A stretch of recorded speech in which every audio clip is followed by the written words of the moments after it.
Добар ден и од мене, ова е почетокот на 0N+ на телевизија Телма. За најчестите прашања и дилеми поврзани со смената на млечните со трајни запчиња кај децата, денеска зборуваме со доктор Татјана Трајановиќ Пренк, доктор по општа стоматологија од ПЗУ доктор Драгица Павловска. Добре ни дојдовте. Добар ден и благодарам за поканата.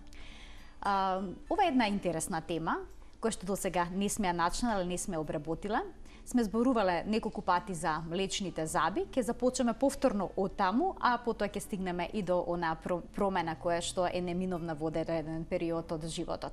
Зошто млечните заби, оние први запчиња кај децата, всушност се нарекуваат така, млечни? Па вака, млечните заби како пред се нели снежно бели, така мислам сиво-бела боја и од таа причина се нарекуваат и уште и млечни заби. А исто така може да се поврзи со периодот на доењето, дека тогаш во почетокот кога се појавуваат запчињата детето се храни исклучиво на млеко и затоа може исто така уште да се наречат и млечни заби. Додека, например, во Англија тие се викаат уште и baby teeth, значи како бебешки заби. Така. Кога треба да се појават првите млечни запчиња и по кој редослед најчесто се јавуваат? Како никнуваат? Вака, првите запчиња, значи генерално, треба да се појават после 6-тиот месец. Меѓутоа и пред време, значи околу 4-тиот месец, исто така се толерира нивното појавување во устната шуплина кај малите дечиња. Значи, меѓутоа не е тоа правило. Значи, околу 6-тиот месец, секоја толеранција во однос на 6 месеци кај млечните заби и до година дена кај сталните заби се толерира. Значи, и доколку се јават после годината, значи млечните заби исто така се рачуна во некоја нормала. Тоа зависи од повеќе фактори, например, тука на следниот фактор, значи зависи од исхраната на бебето, дали цело време цица, дали почиња да му се дава храна, значи кога нешто е во функција, значи почиња да се развива побрзо. Так. Исто така, значи млечните заби, доколку бебето нели почне порано да му се дава и исхрана, самите заби самите непца, самите вилици се во функција и тоа потенцира, значи побрзо да растат самите заби. Значи негде можеме да земеме период, значи прво околу 6-тиот месец дека се појавуваат долните запчиња, значи најчесто се појавуваат забите во долната вилица, меѓутоа не е исклучок да се појават и во горната, значи не е правило. Кај нас значи нема стрикно правило кога треба да се појават и значи имаме некои толеранции од месеци и од варијација на тема, како да кажам. Завршувањето на млечните заби, значи треба дете од 3 години веќе да ги има сите запчиња во устната шуплина. Так, значи, треба да има 20 запчиња на 20 запчиња, значи на почетокот се појавуваат, како што реков, долните инцизиви, потоа може да се појават горните инцизиви, па долните втори инцизиви, горните втори инцизиви, потоа растат моларчињата кај забите, што се, значи четворките, потоа растат петките, потоа растат тројките, на крај растат петките, значи вторите молари во устната шуплина кај детето.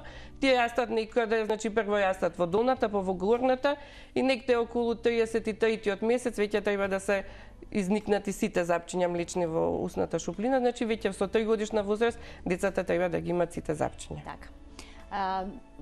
Сега, дали е точно дека запчињата кај девојчињата растат побрзо отколку кај момчињата? Најдов неколку пати на таков податок. Да, точно е. Звучеше неверојатен. Да, значи во литературата се сретнува кога и се вршели испитувања, нели, како растат запчињата, не е докажано зошто е тоа така, меѓутоа е точно кај девојчињата, значи побрзо растат млечните заби. Исто така, млечните заби се побели во однос на трајните заби. Најчесто е тоа така. Млечните заби има, значи, таа бело-сина нијанса на заби, додека трајните заби имат бело-жолта. И затоа тие така изгледа дека се по-бели и мислам посветли. Така. Можеме да ги вклучиме и гледачите со нивни прашања 3076-677, тоа е телефонскиот број на телевизија Телма. Доколку имате прашање поврзано со денешната тема, слободно јавете се и докторката ќе даде одговор на него. Во кој период од возраста почнуваат да се расклатуваат запчињата и доаѓа до смена? Значи, на млечни со трајни. Млечни со трајни. Значи, први заби најчесто кај децата растат шеските, значи на 6 годишна возраст. Меѓутоа, тоа исто така не е правило. Значи, тие истовремено негде се појавуваат заедно со долните инцизиви. Значи, долните трајни инцизиви или предни запчиња кај децата. Да нагласиме, значи, дека шеските не се млечни заби, туку се трајни заби. И значи некои родители се прават некоја забуна, сметаат дека тие запчиња се Точно така, значи многу родители не се свесни дека на нивното дете веќе му пораснале шестки, значи први трајни молари, и тие ги заменуваат со млечни заби и не водат толку сметка за тие заби, мисла дека ќе се сменат. И најчесто, значи многу често доаѓаат со веќе 6 годишни, 7 годишни деца со веќе расипани. Така, шеските се всушност заби кои што најчесто се расипуваат. Се први заби кои не се, значи, замена за некој заб. Значи тие се први трајни заби кои се растат без замена претходно да падне некој заб, и затоа родителите не се свесни дека веќе детето има и трајни заби. Тие истовремено, значи, може да се појават први, меѓутоа може да се појават и првите инцизиви, значи првите трајни инцизиви да се појават во устата, со тоа што прво нели паѓа млечното запче, почиња прво да се клати и после тоа се вади. На која возраст најчесто почнуваат да се клатат предните запчиња? Има ли тука некои правила, некои возрастни групи се претпоставува дека нели по литературата дека првите трајни инцизиви растат на 7 годишна возраст, значи кај во долната вилица, на 8 годишна во горната. Меѓутоа, еве јас моето девојче сега ќе полни 6 години, веќе ги има сменето првите трајни инцизиви. Тоа значи негде на 5-5,5 години веќе почна да се клатат и веќе се појавени во устната шуплина, а шеските уште не се никнати. Така, значи и тоа правило не секогаш важи. Да, значи не секогаш важи. Тоа е, како да ви кажам, значи има пак толеранција некоја во година дена, значи кај трајните заби, кога ќе се појават, дали претходно или подоцна ќе се појават. Зошто почува да се расклатуваат предните запчиња, односно ние што се млечни заби, точно ли е дека немаат корен? Не, значи млечните заби, како и трајните заби, имаат корен, значи тие се кога се во устната шуплина, значи на 3 годишно дете, имаат корен, меѓутоа клиците на трајните заби се поставени под корењата на млечните заби. И сега, кога ќе добие иницијација за растење на трајниот заб, тој се допира, значи со коронката го допира коренчето на млечниот заб и тука се формира едно ресорпционо ткиво од остеокласти кој почиња да го нагризува коренчето на млечниот заб. Значи тој како расте трајниот заб, го јаде коренчето на млечниот заб и кога ќе дојде нели во блиску до да избие во устната шуплина, коренчето на млечниот заб почиња да се клати. Така да, значи, млечните заби имаат коренчиња. Јас, например, имам пациенти што доколку, нели, не дојде до ова, доколку нема траен заб, млечниот заб може да перзистира и подоцна во животот. Пак ќе ви кажам личен пример, мајка ми на 62 годишна возраст, јас и вадев млечна тројка. Значи тројката си имаше убав бел корен како и сите заби што имаат. Така, таа состојба се нарекува хиподонтија, ако не се лажам, значи доколку нема промена на млечниот заб, односно ако не постои траен заб. Хиподонцијата е доколку немаме заменски траен заб. Така, значи отпадне млечниот, но не се појави траен. Значи нема ни клица да се формира. Имаме во случајот беше импактирана тројка, значи хоризонтално поставена и значи не почнала да расте како што треба, не се јавило тоа ресорпционо тело и перзистира млечната тројка. Значи при импакција на заби, значи кога тие се присутни во устата, меѓутоа се хоризонтално поставени, не се поставени како што треба, не се правилно поставени за да избијат. Хиподонција е, значи, кога немаме воопшто клица на заменски траен заб и тоа најчесто се јавува, значи, на вторите заби во групата. Значи двојките. Да, двојките, значи имаме вторини се вторите инцизиви, вторите премолари и осмите заби, значи третите молари. Со текот на животот, значи појано човекот имал 44 заби, значи во секоја група имал по 3. Меѓутоа современиот тек на живот налага значи на помало користење на забите, значи помалце џвакаме, значи сега јадеме преработена помека храна, појано например јаделе подсврста сирова храна, им биле потребни повеќе заби. Сега значи користиме помека и поради тоа значи кога нешто не се користи, тој орган рудиментира, значи се намалува. Така да и забите исто така со како напредува еволуцијата, така значи ги снемува забите и најчесто се значи многу сега од возрастни луѓе немаат осмици. Значи како последни во групата ти изостануваат, потоа изостануваат петките, изостануваат двојките. Значи како вторите во групата ги и тоа е хиподонција на забите. Се случува така често да отпаднат двојки, децата да немаат заменски заби. Да немаат, да. Најчесто значи се случува кај горните двојки. Што да прават и како понатаму. Горните двојки најчесто, мада и петките. Имав јас исто сега пред некој ден исто пациентка со млечна петка. Значи го нема заменскиот и не беше свесна дека тој зап што е во уста дека е млечна петка. Так. А веќе возраст, значи 30 и некоја година со млечен зап во устата. Так. Ајде сега да дојдеме повторно на оној дел расклатување на зап. На децата често им пречат забите кои што се клатат, па самите ги доклатуваат, почнуваат редовно да клатат. Постои ли опасност од некаква инфекција доколку фаќаат со прљави раце, со валкани прсти? Да. Значи децата освен тоа што им сметат, што се клатат забите ги болат. Значи како се клатат запчињата, така ги болат и тие не можат да џвакаат убаво. Кога се предните заби, они кога ќе сакаат нешто да одгризат, ги приметуваат, они не одгризуваат со предните заби, него одма ја вртат храната од страна за да можат убаво да гризнат. И сега они тоа како веќе почињаат да го чувствуваат како страно тело запчето што се клати и тие почињаат да го клатат. Ние препорачуваме нели да се клатат запчињата пред да дојдат да ги извадиме за да не биде тоа да биде ослободено, да не биде болно самото вадење на запчето, меѓутоа треба да се внимава со чисти раце. Е сега децата колку може тоа да се воспостави кај нив со чисти раце да ги клатат забите е малце потешко, меѓутоа генерално ни нема некои поголеми инфекции да настанат нели доколку ги клатат запчињата. Запчињата се клатат негде недела дена, 10 дена, после тоа ќе паднат или ќе ги извадиме ние. Доколку запчето треба да се извади, дали е неопходно да се поиде на стоматолог или пак може тоа да го заврши некој од домашните?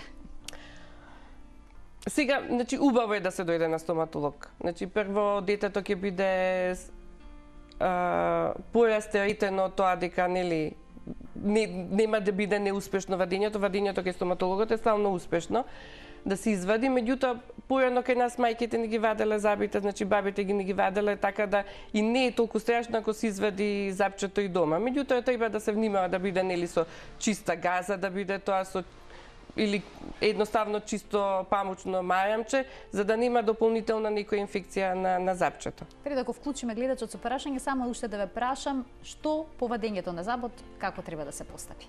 После вадењето на забот, значи крварењето не е големо, затоа што веќе запчето не е толку цврсто приврзано за устната шуплина, не треба ништо посебно, значи да се притисне газата, чиста газа на самото место, да се гризне малце и крварењето ќе престане. Доколку е летен период, јас обично насмеа, така им кажувам на родителите, сега можете да го чатите еден сладолед, од ладното нели да се сопре крварењето и тоа е тоа. Значи, убав момент е вадење млечен зап во ледо. Ако е летно време, затоа што после тоа децата се среќни, некој дете не сака сладолед. Така. Ајде да ги вклучиме прашањата, да ги вклучиме гледачите со нивните прашања. Добар ден, повелете. Кој се јавува? Добар ден. Повелете, ви сте во Нулен плюс. Јас сакам да ве поздравам. Благодарам. И да ве прашам, имам керкичка 6 години. На 11, кога имаше 11 месеци, горните запчиња не сакајќи ги скрши на ивица од масичка. Така. Од тогаш само има многу малце останато од запчињата горе. И од 11 месеци до 6 години еве сега, секогаш има како гнојни кесички горе на жлебинката. Така. Тука ги прашува стоматолозите, ми велат ништо да не преземам, ама веќе дури многу им се зголемува устите, не може да зборува никогаш. Така, има болки, предпоставувам. Дали тоа од млечните заби е сега, зашто е голема, и дали новите тоа го прават запчиња, што гурат ги млечните, зашто таа само коренчињата се гледат, дали треба да си извади тоа коренче за да му биде подобро на керкичката и на жлебинката, или нешто треба да го мачкам. Не знам, ништо не ми дадо, освен чајот камилица ми секогаш препорачува, нема никаков ефект. Благодарам што се јавивте. Веќе, како што слушнав, не знам, детето е 6 годишно, а веќе сталните заби почињаат да растат, значи горните инцизиви се јавуваат негде околу 7-8 година. И сега тие се многу неблагодарни работи, како да кажам, значи секоја посета на стоматолог, значи ние немаме некои многу опции што да направиме. Во принцип треба значи да се чистат тие како што рече воспалено и загноено е тоа, значи тие гнојни кеси треба да се чистат, да се става лекче и да се смие и самата ситуација до периодот кога ќе почнат да растат значи трајните заби.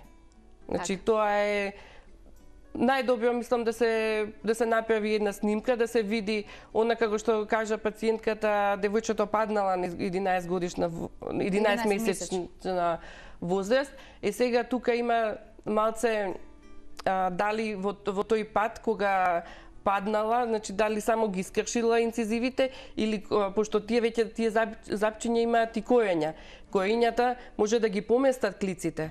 Значи при самиот пат кога ќе падат да се поместат самите млечни заби, ги поместуваат клиците на трајните заби и тогаш значи самата клица што треба да излезе како следен траен заб е поместена и тука можда ќе треба да се консултира и со ортодонт. Значи како да иде после понатака процесот на никнување на запчињата. Да го слушнеме прашањето и на следниот гледач кој што е на линија. Добар ден, повелете. Добар ден. Имам 5 годишен син на кој што веќе му изникна долните две шески, од кои што едната целосно, едната уште малку има целосно да излезе. Па читав за заливање на заби и сакав да прашам дали е во ред да се направи тоа, дали да чекам да му изникнат целосно сите 4 или зап по зап да го однесам на заливање на забите. Така, ви благодарам што се јавивте.